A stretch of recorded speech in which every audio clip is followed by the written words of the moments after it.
श्री शिवाय नमस्तुभ्यम। हर हर महादेव। गुरुजी पंडित प्रदीप मिश्रा जी द्वारा अगली शिव महापुराण कथा समर्पण शिव महापुराण कथा है, जो कि 27 मई से अमलेश्वर रायपुर में शुरू होगी।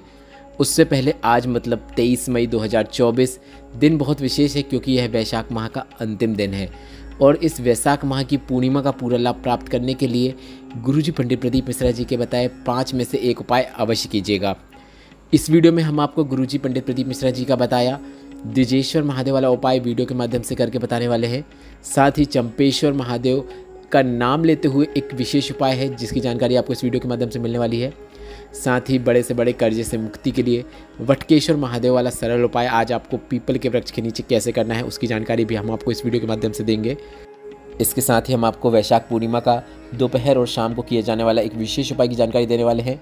साथ ही इस वीडियो के अंत में हम आपको वैशाख पूर्णिमा की रात्रि में एक दीपक आप कहां पर लगा देते हैं, कौन से विशेष स्थान में लगा देते हैं जिससे अपार धन प्राप्ति के योग बनते हैं, उसकी जानकारी भी हम आपको देने वाले हैं। इस वीडियो में हम आपको गुरुजी पंडित प्रदीप मिश्रा जी के बताए विशेष वैशाख पूर्णिमा के उपाय बता रहे हैं। आप इन 5 में से एक उपाय भी कर सकते हैं या फिर अपनी आवश्यकता के अनुसार एक से अधिक उपाय भी कर सकते हैं। अब बढ़ते हैं पहले विशेष उपाय की ओर। द्विजेश्वर महादेव उपाय आपको कैसे करना है वह तो हम आपको वीडियो के माध्यम से करके बता ही रहे हैं, पर साथ ही आप समझ जाए कि यह उपाय किन्हें करना है।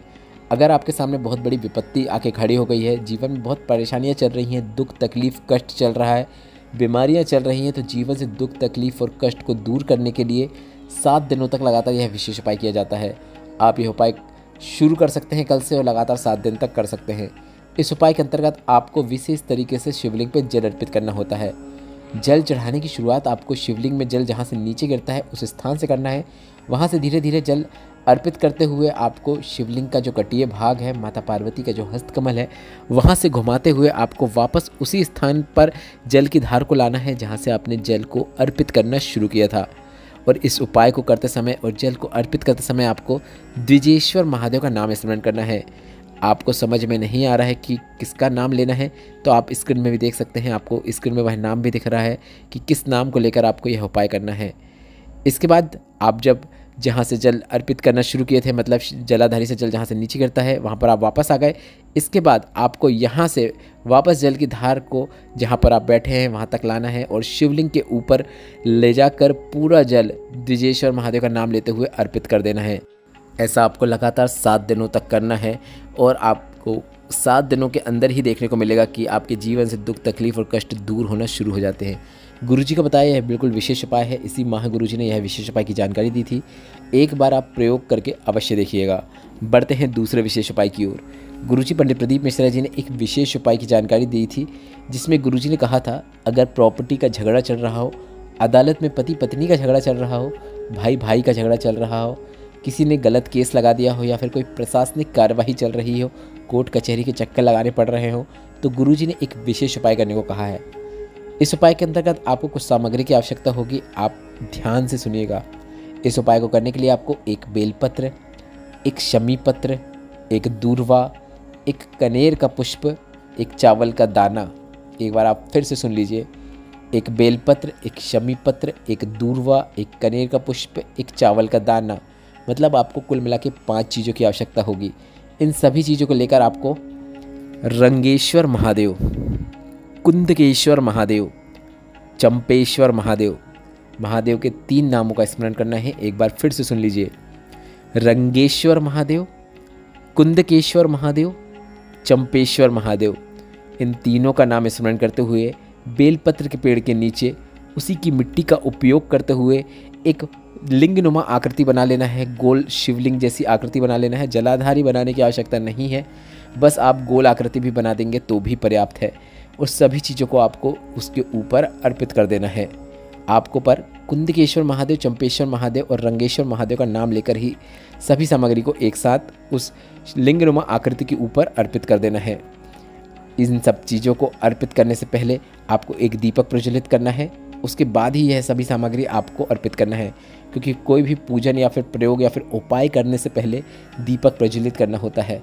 और आप बेलपत्र के वृक्ष के नीचे दीपक प्रज्वलित कर रहे हैं तो इसमें आप लंबी बाती का उपयोग कर सकते हैं। इसके बाद उस पार्थिव शिवलिंग का आपको विसर्जन कर देना है। आप चाहो तो उसी बेलपत्र के वृक्ष के नीचे ही मिट्टी में जल से उसका विसर्जन कर सकते हैं। आपको सिर्फ शिवलिंग का ही या फिर लिंगनुमा आकृति है उसका ही वृक्ष के नीचे विसर्जन करना है। वहाँ पर जो जो सामग्री आपने अर्पित की है वह सभी सामग्री में से आपको बेलपत्र, शमी पत्र, दूर्वा और अक्षत का दाना और कनेर के पुष्प मतलब सभी सामग्री को आपको वापस उठा लेना है और उठाने के बाद आपको इसको अपने घर में ला के रख लेना है। आप किसी लाल कपड़े या फिर सफ़ेद कपड़े में इन सभी सामग्री को रख सकते हैं। आपको 20 से 21 दिनों तक इस सभी सामग्री को अपने पूजन के स्थान में रखना है। इसके बाद आप सभी सामग्री का विसर्जन कर सकते हैं। गुरुजी ने कहा 21 दिनों के अंदर ही आपको निर्णय मिल जाएगा और वह निर्णय आपके पक्ष में आता है। यह विशेष उपाय आप इस पूर्णिमा के विशेष अवसर में करके इस विशेष तिथि का आप अवश्य पूरा लाभ उठाइएगा। बढ़ते हैं तीसरे विशेष उपाय की ओर। पैसा आ नहीं रहा है, कर्जा बढ़ते ही चले जा रहा है, जीवन में कुछ भी अच्छा नहीं हो रहा है, धन संबंधित परेशानियां बनी ही रहती हैं, तो आपको वट वृक्ष के नीचे वटकेश्वर महादेव का नाम स्मरण करते हुए एक दीपक प्रज्वलित करना है। दीपक आपको शाम के समय मतलब प्रदोष काल में वट वृक्ष मतलब बरगद के पेड़ के नीचे प्रज्वलित करना है। दीपक को प्रज्वलित करने से पहले आपको एक लौंग लेना है और इस लौंग को वट वृक्ष के नीचे वटकेश्वर महादेव का स्मरण करते हुए अर्पित कर देना है। इसके बाद आपको एक दीपक प्रज्वलित कर देना है। इस दीपक में आप गोल बाती का उपयोग कर सकते हैं। वटकेश्वर महादेव का स्मरण करते हुए दीपक प्रज्वलित करें। इसके बाद आप वटकेश्वर महादेव से निवेदन करें कि हे बाबा, जीवन में बहुत कर्जा बढ़ते चले आ रहा है, आय के स्रोत नहीं है, पैसा नहीं आ रहा है, नौकरी नहीं लग रही है, व्यापार नहीं चल रहा है, मतलब आपकी जो समस्या है वह आप वटकेश्वर महादेव से बोले, हाथ जोड़े, निवेदन करें और आ जाएं घर। बस इतना ही करना है। यह विशेष उपाय आपको 3 से 4 बार करके देखना है, आपको लाभ जरूर देखने को मिलेगा। बढ़ते हैं अगले विशेष उपाय की ओर। अब हम आपको बता दें कि पीपल के वृक्ष के नीचे वैशाख का क्या महत्व है। पीपल के वृक्ष के नीचे अगर आप वैशाख पूर्णिमा में जल अर्पित करते हैं तो ऐसा करने से आपको पितृदोष से मुक्ति मिलती है। जल में आपको काला तिल मिला लेना है। इसके बाद आपको पीपल के वृक्ष के नीचे जल अर्पित करना है। यह उपाय आप आज सुबह से लेकर दोपहर तक कर सकते हैं। और इसके साथ ही जिसकी कुंडली में शनि दोष हो उसे पीपल के वृक्ष के नीचे पूजा करनी चाहिए, जिससे शनि दोष का प्रभाव भी कम हो जाता है और उन्नति के अवसर प्राप्त होते हैं। अब बढ़ते हैं 5वें और अंतिम विशेष उपाय की ओर। गुरुजी पंडित प्रदीप मिश्रा जी ने जीवन में तरक्की प्राप्त करने के लिए, जीवन में कष्टों को दूर करने के लिए, अगर आपके घर में कई प्रकार की समस्याएं बनी रहती हैं जैसे कि गृह क्लेश हो या फिर पैसों की तंगी हो, कर्जा बढ़ रहा हो, तो आपको गुरुजी ने 5 ऐसे वृक्ष बताए हैं जिनमें शाम के समय विशेष अवसर में मतलब विशेष पूर्णिमा, विशेष शिवरात्रि, विशेष प्रदोष में अगर आप दीपक प्रज्वलित करते हैं तो कितनी ही जीवन में समस्याएं चल रही हो, कष्ट चल रहे हो, वह समाप्त हो जाते हैं।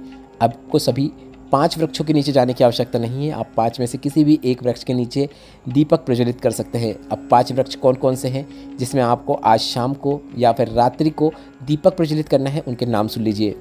पहला है बेलपत्र। अगर आपके घर में बेलपत्र का पौधा है उसके नीचे भी आप दीपक प्रज्वलित कर सकते हैं। दूसरा है आंवला, तीसरा है वट वृक्ष, चौथा है पीपल और 5वां है समीपत्र। इन 5 में से एक वृक्ष के नीचे आपको विशेष पूर्णिमा में एक दीपक प्रज्वलित अवश्य करना है। जैसे आपने वृक्ष के नीचे, पौधे के नीचे रोशनी की है, भोलेनाथ भी आपके जीवन को रोशनी से भर देते हैं।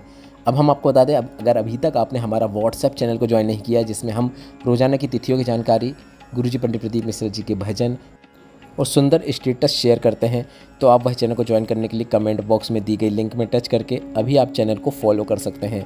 और इस वीडियो में बताए गए उपायों से संबंधित अगर अभी भी आपके मन में कोई प्रश्न है तो वे प्रश्न आप कमेंट बॉक्स के जरिए पूछ सकते हैं।